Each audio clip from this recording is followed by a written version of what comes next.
Bonjour, c'est Cryptoly, j'espère que vous allez bien en ce soir un peu particulier du 5 mars 2024 où on a fait, ça y est, un nouvel ATH.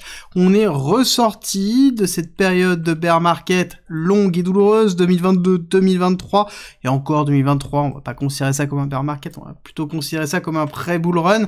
On a eu quand même une année 2023 qui était quand même relativement fun avec quelques frayeurs, mais ça y est, on a cassé l'ATH, on a pris les liquidités, on a fait la rupture des 69 000 $, ce qui est très positif. Hier, on avait tapé justement le CME, j'en ai parlé ce matin dans la quotidienne, donc c'est excessivement positif pour l'ensemble de l'écosystème. Ça veut dire que ça y est, on est allé chercher des liquidités, on est allé taper ce que l'on souhaitait.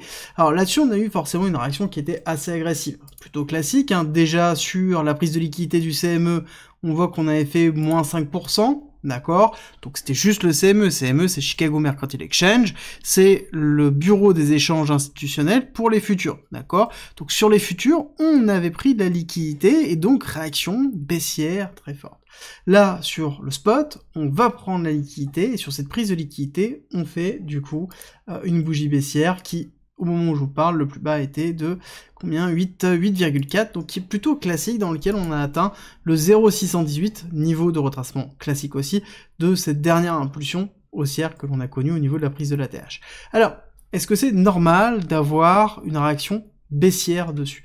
Déjà, j'ai envie de vous dire, oui, c'est tout à fait normal, pour plusieurs raisons. La première, c'est que quand on fait une rupture d'ATH, il y a forcément une prise de liquidité. Il y a à un moment donné, dans 80% des stratégies, des prises de profit, d'accord? Comprenez bien, et ça, on va prendre un petit peu de recul là-dessus, on va prendre même beaucoup de recul par rapport à ça, que les personnes qui ont accumulé dans les périodes très basses, d'accord? On va tasser un petit peu, mais qui ont accumulé durant toute cette période à 18 000, on fait quasiment x3, d'accord? Donc comprenez bien que là, c'est logique d'avoir, sur ces périodes-là, des prises de profit. Donc c'est normal d'avoir un sell-off. Et surtout qu'on a une forme de FOMO qui s'est mis en place, et cette forme de FOMO, c'était quelque chose qui montait énormément les funding rates. Quand on regarde l'order flow, les funding rates, c'est ça. Ça veut dire le nombre de personnes qui sont en position et qui maintiennent des positions à levier. Et on voit qu'on a bien ici l'open interest qui montait. Donc c'est-à-dire de plus en plus de personnes étaient en train de monter. Donc forcément, quand on arrive dans une résistance qui est très forte, qui est la TH, et que derrière, on a tout le monde qui est à levier, à un moment donné, on va avoir un sell-off. Ce sell-off entraîne une cascade de liquidité, et cette cascade de liquidité, on se retrouve toujours dans la même chose, donc on liquide et on repart. Le point important, et ça vraiment je reviendrai dessus parce qu'il y a d'autres vecteurs, notamment demain dans la quotidienne, je vais vous faire un truc très très lourd demain, je vous invite vraiment à regarder la quotidienne, je vais essayer de la faire synthétique mais très lourde, c'est ça, d'accord? Les positions des top traders, actuellement elles sont en train de monter. Le cours est en train de descendre, les positions sont en train de monter. Ça veut dire quoi? Ça veut dire que c'est acheté. Ne pensez pas que actuellement les bears sont revenus. Non, vous allez voir des mecs qui disent « Ah, c'est la fin, retour à 10 000, blablabla, triple top, blablabla. » Bon, comme d'hab, prenez du recul, c'est quelque chose qui a déjà été vécu. Et ça, c'est quelque chose que j'ai partagé d'ailleurs dans le groupe privé, qui est qu'on a déjà vécu ça, hein, tout simplement. Quand on remonte un petit peu dans le passé, donc voilà, dans le groupe privé, on revient sur pas mal de choses, on revient sur quand est-ce que j'achète mon bag, sur des setups de trading, sur des opérations que je fais, sur du mental, sur, voilà, vraiment beaucoup de choses, des crypto-pépites. On a quelque chose qui est vraiment complet, et aussi beaucoup, l'idée c'est de travailler la psychologie, et c'est important de comprendre que c'est quelque chose qu'on a déjà vécu ici dans ces périodes-là, quand on était sur 2020, qu'on a fait la rupture de l'ATH, première prise de liquidité, on a eu quoi? On a eu un énorme dump, d'accord? On a eu un énorme dump, à savoir que là c'était différent parce qu'on n'avait pas de prise de liquidité sur le CME, on avait juste une prise de liquidité directement sur le spot, donc on n'avait pas un double dump comme on avait là, et ensuite on a eu une deuxième accélération, prise de liquidité, consolidation, troisième accélération. La seule différence que l'on a là, c'est que on maintenait les lots ici. D'accord, ça c'est la grosse différence là, c'est qu'on maintenait quelque chose qui était relativement solide.